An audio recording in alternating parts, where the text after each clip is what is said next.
In less than 72 hours, China rejected 150,000 tons of U.S. beef, worth over $520 million. Russia moved in immediately to take its place. Is this just a trade hiccup or a turning point in the global balance of economic power? In early March 2025, China abruptly rejected 150,000 tons of U.S. beef, worth over $500 million. No statement, no warning, just swift action at major ports like Shanghai and Guangdong, where shipments were turned away under a single explanation: substandard safety compliance. The official reason was food safety.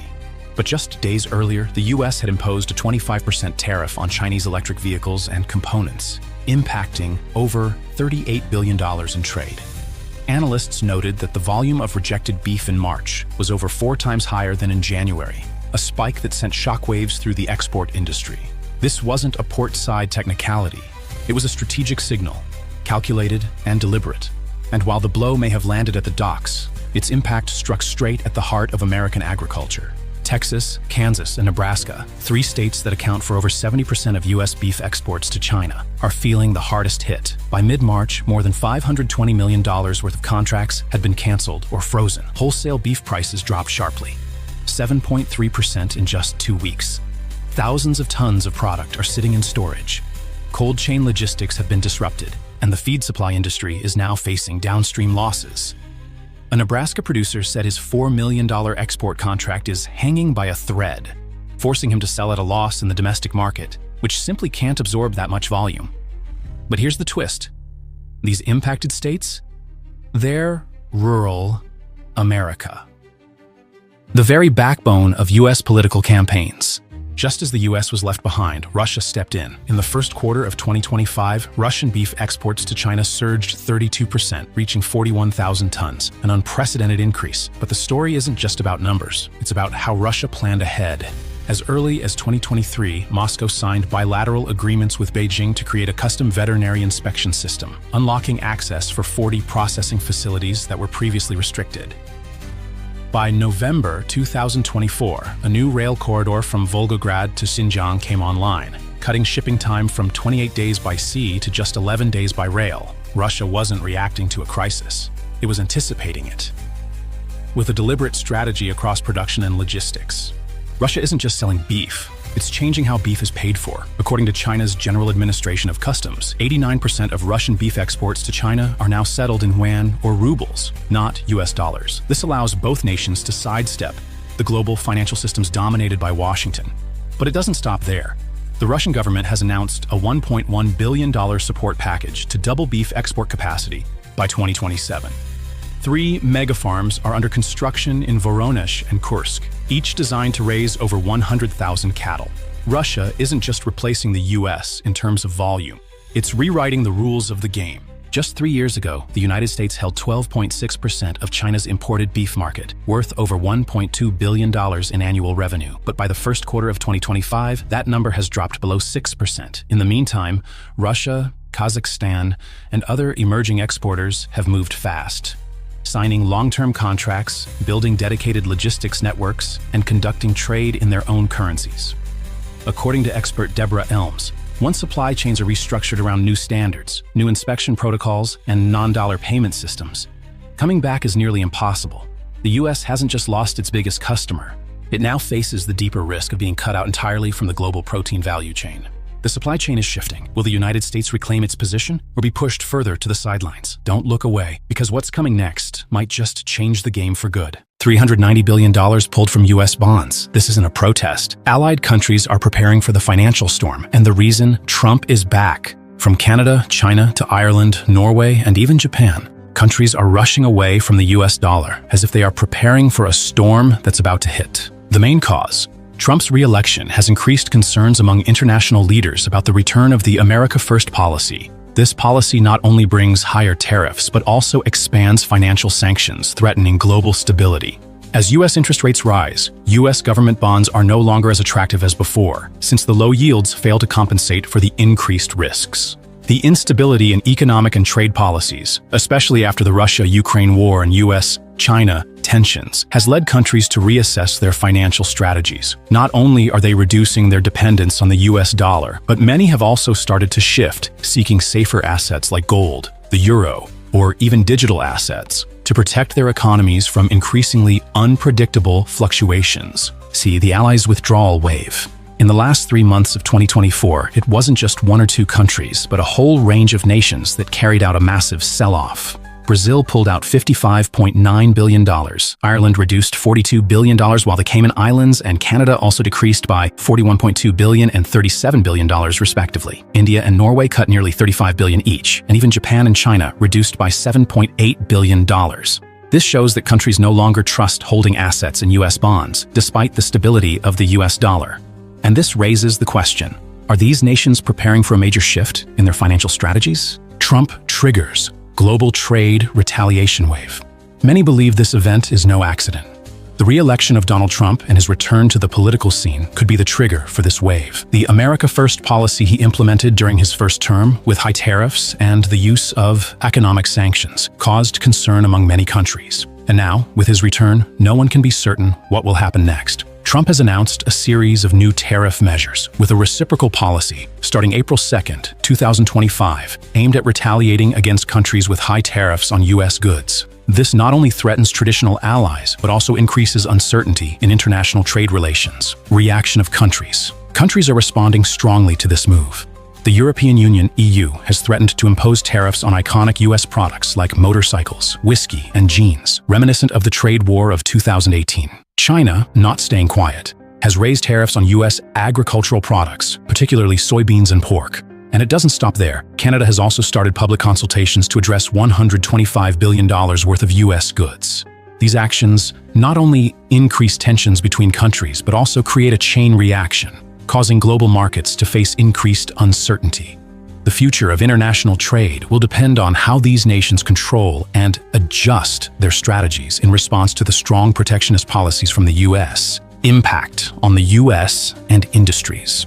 The U.S. agricultural industry will face the risk of losing export markets as products like soybeans, corn, and pork could be affected by retaliatory tariffs. The U.S. automobile industry is not exempt either. The cost of parts will rise, with car prices potentially increasing by $1,000 to $3,000, leading to decreased consumer demand and potential job losses in states like Michigan, Ohio, and Indiana, where the automobile industry plays a crucial role.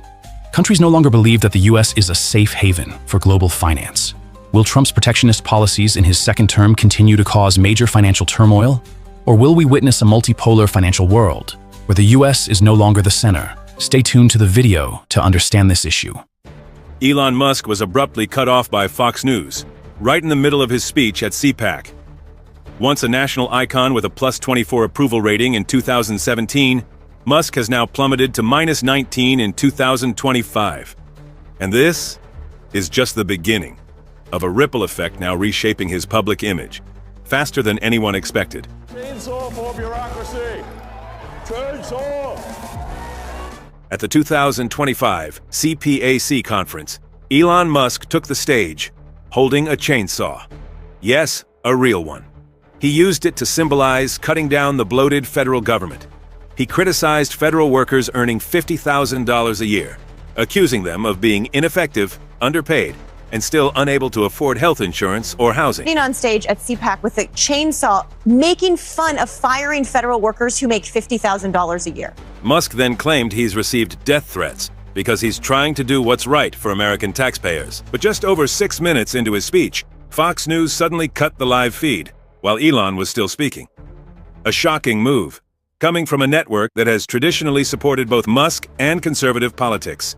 Days later, Musk returned in a cabinet meeting with Donald Trump, this time as a policy advisor. He announced what he called a success, uncovering financial fraud in the Small Business Administration. His claim? We discovered $330 million in loans issued to children under 11 years old. One of them was a 9-month-old baby who received $100,000. No evidence was presented, but the narrative helped reinforce Musk's image as a government wastebuster. According to a CNN poll, Musk's approval rating has collapsed from +24 in 2017 to -19 in early 2025.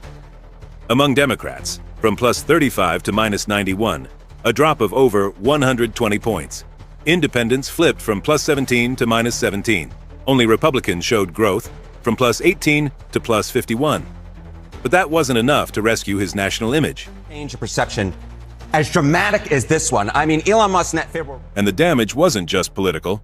Tesla's U.S. sales dropped significantly. In 2024, registrations fell 5%. By the first quarter of 2025, another 11% decline. Meanwhile, Hyundai, Rivian, and Ford posted strong growth. The key problem? Only 20% of EV buyers in America are Republicans. By aligning himself with partisan politics, Elon is losing the broader market that once admired him as a non-political tech visionary. Then came a new controversy. Musk posted on X, $50 million worth of condoms were sent to Hamas. The claim was quickly debunked. The shipment actually went to Mozambique as part of an HIV prevention initiative.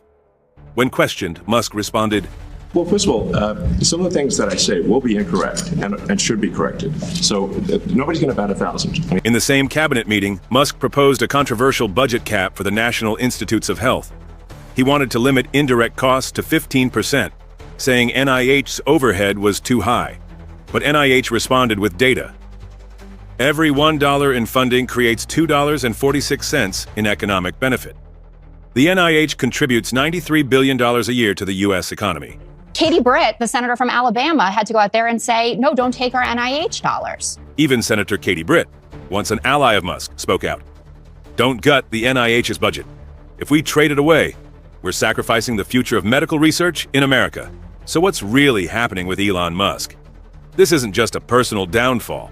It's a full-blown stress test for how far technology leaders can push into public policy and where we, as a society, draw the line between entrepreneurial ambition and political power. Because what's happening to Elon Musk might just be a preview of what's coming next. Over 91 million Americans once voted for him, but by the end of 2024, Donald Trump faces over 30 lawsuits, from financial fraud, tax evasion, to inciting a riot. So why do millions still believe in him? Michael Moore has an answer, and it's not for the faint of heart. Well, it's not a proud day for this country. How could it be a proud day when a man who was not elected by the people becomes president of the United States? These were the words veteran filmmaker Michael Moore said live on air. A statement like a razor, cutting through years of silence from mainstream media. This wasn't just emotional rhetoric. It was a strip down of every glamorous layer that had shielded Trump's image for years. The average normal American wants to hear that. They actually believe that we don't like immigrants. We are immigrants. We are all the children and grandchildren and great-grandchildren of immigrants, unless you are African American or unless you're amongst the first peoples that were here. Moore made it clear. America is a nation of immigrants. By saying this, he completely undercut the divisive anti-immigrant narrative Trump had leaned on in every campaign. According to a 2023 Pew Research survey, 78% of immigrants in the U.S. felt directly offended by Trump's comments about the border and immigration. Is going to be the biggest you ever recorded in human history.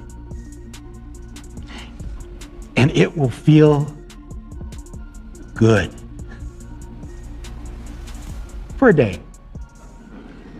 Yeah, maybe a week. Possibly a month. And then, like the Brits, who wanted to send a message, so they voted to leave Europe, only to find out that if you vote to leave Europe, you actually have to leave Europe. But Moore didn't stop there. He compared Trump to Brexit, a spontaneous, reckless decision that cost an entire nation. He warned that America could be next if it doesn't recognize the pattern. Yeah, he's a good man. He's done a good job. That's how Moore described Trump's behavior when under pressure. According to Gallup, 71% of Americans believe Trump never takes personal responsibility, the highest percentage for any U.S. president post-term. That Donald Trump is a big believer in capitalism and free enterprise and the sort of thing that's driven us into the ground, this belief that you can just do whatever you want and it doesn't matter who gets hurt by it. And I don't really see him changing, but I think he knows he's been on TV, you know? I mean, he's a performance artist. He knows what to say and he knows how to make this appeal. You think it's BS? I think it's, well, please, I don't use that kind of... Moore exposed the myth of Trump, the business genius.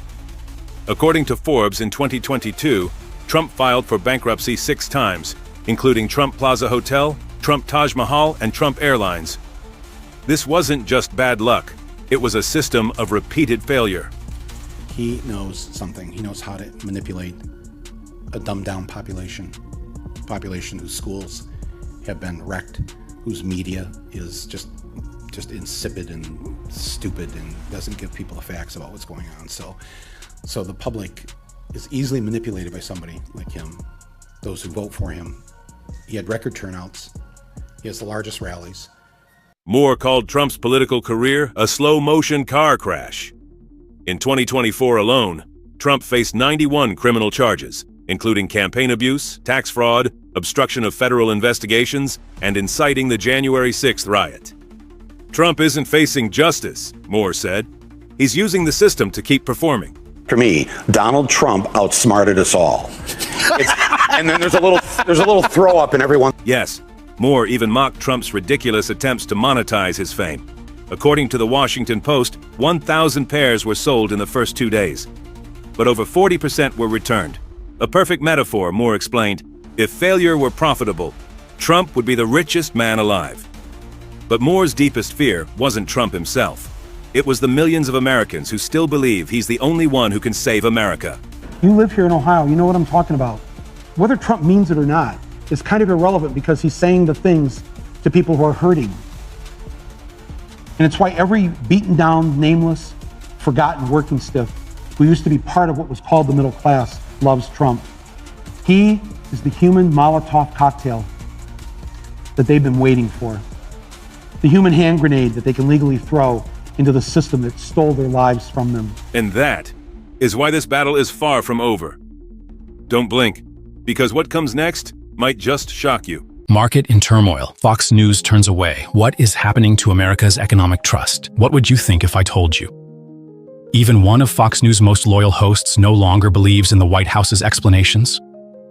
And this happens right when over $2.3 trillion evaporates from the stock market, while the 401k retirement funds of millions of Americans are sharply declining. Maria Bartiromo and a rare disappointment. In the conservative media world, Maria Bartiromo is a familiar name. She regularly defends Trump's policies even when public opinion disagrees. But this time, things are different. When the press secretary appeared on air to explain tariffs, Bartiromo was no longer patient. She fired off a series of questions. First thought it was just about trade. Then they thought it was just about fentanyl. Then after that, we talked about, well, maybe it's currency manipulation, and maybe it's now you're talking about food testing. The question seems simple, but it exposes a bigger issue. A lack of consistency in economic policy explanations. Not just her, many loyal Fox News viewers are starting to feel exhausted. They're no longer sure if this is a long-term strategy or just spontaneous justifications. Stock market plummets and 401k fears in just 30 days. The S&P 500 dropped more than 7%, equivalent to $2.3 trillion wiped off the market. The Dow Jones Index also fell by nearly 1,500 points, the biggest drop since the beginning of the year. More important is the public reaction. Millions of Americans checked their 401k accounts and saw their retirement funds shrink by 5 to 15% in just a few weeks. Yet, on television, the White House spokesperson still asserted, "This is not a tax on the people. Tariffs are a way to protect America from trade abuse." But the reality is different. Importing businesses are the first to be taxed. And then they pass that cost onto product prices, meaning consumers still pay